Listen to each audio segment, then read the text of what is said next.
Okay, we're rolling here. We're gonna do manage broadcast, select existing broadcast, Underground 2 live. We're gonna start streaming. Go live. There we go. Going live.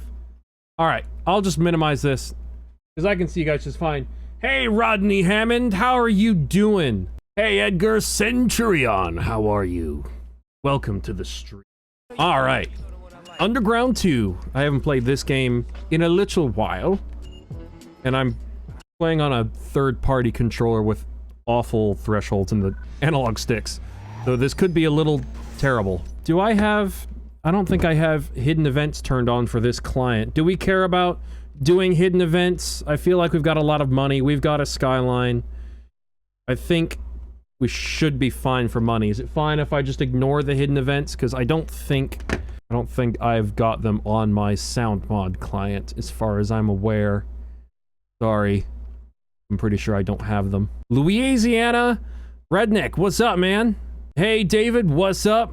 Good night, man. Say hello to my people. Hey, shout out to everyone in Brazil. Try-harding the accent there for you, like Vin Diesel. Sorry, I'm just screwing around. So I've still got the Skyline sound mod. I just don't have the decelerations. I apologize. I mean, we've got a hidden event here. We may as well do it, just to, hello? I gotta get used to driving. I have not seen Fast 10. I have not, actually. I wanted to, but I never had the time, and now it's been so long, and it's already available on digital. May as well just wait until I watch it with you guys, I feel like. Here we go. Oh no, the Peugeot. Out of here. Off we go. It's crazy. I've never played Underground. You want to? It's a fun game. I mean, nostalgia is a huge factor for why people still play it now, but it's got a fun vibe to it. I really like the aesthetic of this game. It was better than 9. I don't think a lot of people enjoyed 9, truth be told. I don't think it set the bar very high. I know a lot of people were pleasantly surprised by Fast 10 with a few of its elements, but I gotta tell you, I'm working on the edits for Furious 7. Apart from the ending of Furious 7, which was a nice send-off for Paul Walker, I gotta tell you, Furious 7 was kind of an awful movie. Holy moly. Come back here, Peugeot. Oh, you hit a Civic car. Okay, I need to get used to driving. Oh, I can do the thing here. Aha! Aha! After Paul, it was never the same. I mean, yeah, that's inevitable, but I feel like even so, even if he had stuck around, I feel like even so, a lot of the latest movies would have just been even more cringe. Irregardless. Maybe not as cringe, but I don't think a whole lot would have changed. I think that part of our timeline would have stayed the same. Tokyo Drift. Tokyo Drift is a great one for car people. And it's like a standalone movie. You don't have to... You can just watch that over and over again, and you never really need to see the other ones to understand what the heck is going on. I mean, now the same can be said about the other movies in the sense that even if you've watched all of the movies, the later ones still tend to not make a whole lot of sense. I think I'm gonna lose this race. I think that's why I rage quit in my last recording. Is there music playing, or is my audio just kind of... What the hell? Played this on PS2 with a Logitech Driving Force Pro wheel. This would have been an interesting game to play with a, headphones. Why? Why? Can I ever just not just use technology and not have weird problems? I can hear the music echoing. That's all I can hear. I can hear the car just fine. I can't hear the music. I think I'm just gonna restart. What are you guys saying? They should have just kept it a route racing. Have you played Need for Speed Heat? Yeah, I played Heat. It was alright. It was poorly optimized. It ran like crap. Unbound is even worse, though. Developers have gotten a little lazy with optimizing their games. Whoa! I teleported a little bit there.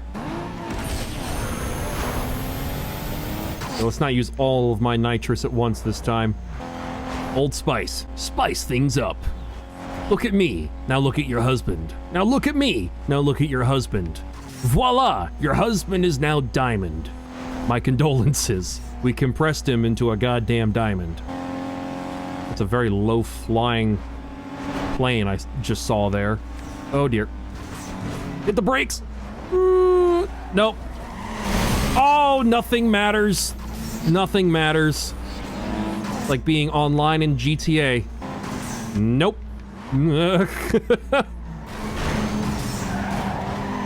Oh my god, I forgot how janky the physics were in this game. I always forget. Alright, let's try and do it again. Nope. That was awful. This frickin' Peugeot is very persistent. You're on the other side. The dark side. Come on. We're in the Harley Quinn tunnel. Come on. I'm hoping you guys can hear the music, because I can't hear it at all. My audio is just completely screwed. Get off me.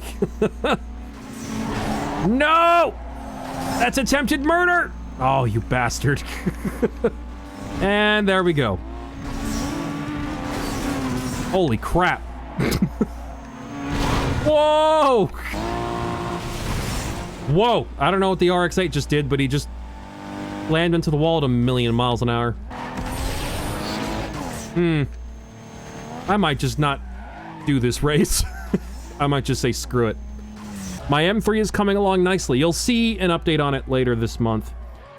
I've actually got some parts. Have I shown you guys the parts for it already? The carbon airbox parts? I just hold on my frickin'... I've got a whole bunch of parts here to finish installing the airbox. Like $500 of parts, just bolts, you know, sensors and wires and hoses and things. Dude almost had you. Everyone just fighting to get the win, yeah. You're gonna get an R8 and do it like Darius? I would say if you're gonna do an R8 and do it like Darius, you gotta put a couple turbos on it. Just run it on low boost and pretend it's like a Le Mans Quattro prototype car. I'm just gonna say screw that race, man. Furious 7, thoughts on it? My early kind of spoiler review is that it wasn't a massively pleasant movie to watch. I'll be perfectly honest. It was kind of frustratingly confusing. The dialogue, it felt like it was written by someone with the mental tenacity of a second grader, but then they deleted just huge chunks of it so that there was just gaps in the plot, and it was just weird.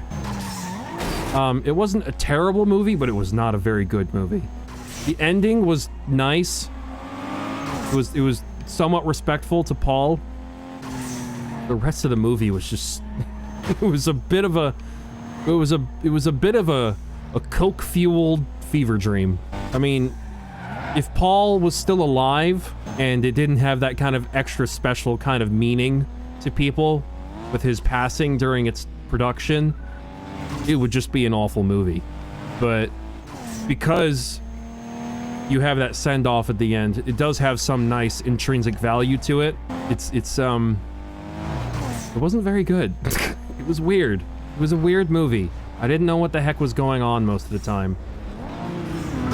Because you could poke holes in its logic constantly. Sorry, I'm trying to drive and read at the same time. X brought back the good stuff from 5 and 6. Without the Paul send-off? Well, without the Paul send-off, it was a weird movie. And it was overly sexual as well. 7 is the last movie. I can appreciate that. I mean, the last movie I really enjoy in the franchise, I've got to say, is probably Fast 5. Like, Fast 5 is not a movie I dislike, really. I actually really enjoy it. Fast and Furious 6... I mean... For me, the one thing that it's just really hard to comprehend is the length of the runway at the end of the movie, but otherwise, it's all right. And plus, it was the last film I had seen in theaters as well. Vin Diesel being a villain was an idea during the time when Paul was alive. He was meant to... Oh. He was meant to turn out turn on Brian in the original Furious 7. Well, that would not have aged well if they had gone with that. You like 2, 4, 5, and 6, and 10 only. That's an interesting choice. Set of choices. Almost everyone includes the first one as like a default. Woohoo! Oh boy. Ah! Oh no! Alright, what do we got? Hello? What are the controls on this game again? Would I give Dom if that was you, Joker? What do you mean? Like if I was in Brian's shoes? I don't know. It all kind of depends. I don't really feel like I'm the sort of person that would be tempted to date my Mark's sister if I was an undercover cop, if that's what you're getting at. It's like 1 and 3, the rest blur together. First one is too cheesy to me personally, and I dislike all cars besides the Charger. Oh, you're fine. For me, the first movie is very important to me because it's like one of the first movies I ever saw, just ever, as a kid. It's basically where all of my taste in cars basically comes from and stems from. For me, the second movie is more cheesy than the first one. But I can see, yeah, I mean, the cheese is kind of inevitable. It's inevitable. Like Thanos. Oh, where am I going? Am I going this way? I need to go this way. Me and my awful driving, as I'm trying to also read chat. Slapjack Supra? I thought his Supra was cool, I just didn't like the wing on it, but having that TRD kit on it was pretty cool. Such bad driving, braking in the middle of a turn. I learned that while I was at, I think it was last weekend, I can't remember, I have no sense of time. Last weekend I was at a track. You got first place. And as I was listening to the guy explain to me, you know, what to do and what not to do, one of the things was you don't want to brake in the middle of a turn, you want to brake before it and then just glide through the corner. And I was like, because that can upset the balance of the car, I'm assuming, which makes a lot of sense. The car I was driving, though, could handle really nicely. You like how Roman was more badass? I mean, in the second movie, Roman was not, like, a class clown. He was competent, a force to be reckoned with. He was just a wild card, that's all it was. That was his only issue. I am using a controller. A really bad controller. Because I left my controller in the truck, in the semi. The sound of Slapjack Supra reminds you of the Most Wanted sound? Yeah, I noticed that too. When I first watched Too Fast and Furious when I was a lot younger, I noticed the stock Supra sound sounded a lot like Slapjack's, and I was wondering why. Thanks for the money. Wait, what? How do I save? What's the save button? Oh, there we go. I wasn't paying attention. They probably use the same files. So that can happen a lot where a film production will hire a sound company to be in charge of the production and design of the sounds and things like that. And when you get the stock sound files or the unedited ones, sometimes game developers and other movies will just pay a fee to get access to their sound library, and they'll sometimes have access to the sounds from, you know, that you might be familiar with other movies and other games. So in some of the early Saints Row games, you can hear Brian's Skyline. In a lot of the Need for Speed games, you can hear Brian's Skyline or his Eclipse and stuff like that. You wanted the Supra to win the first time you watched Too Fast and Furious. Well, yeah, because you didn't know who the hero character was. That's totally fair. That's an interesting thing.